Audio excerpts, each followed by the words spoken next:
வங்கதேசத்தில் கல்வி வளாகத்தில் ராணுவ விமானம் விழுந்து நொறுங்கி கோர விபத்து நிகழ்ந்துள்ளது.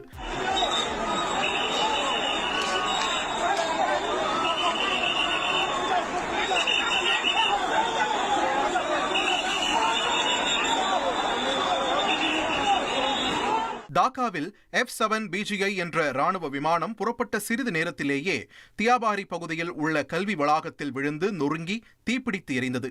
மாணவர்களின் வகுப்பு நிறைவடைந்த சமயத்தில் இந்த கோர விபத்து நிகழ்ந்ததால் பெரும் பதற்றம் ஏற்பட்டு மாணவர்கள், ஆசிரியர்கள் அலறியடித்து ஓடினர்.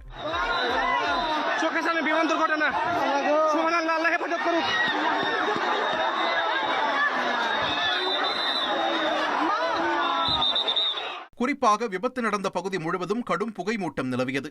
தகவல் அறிந்து சம்பவ இடத்திற்கு விரைந்து சென்ற ராணுவம் மற்றும் தீயணைப்புத் துறையினர் தீயை கட்டுப்படுத்தி மீட்பு பணியில் ஈடுபட்டனர்.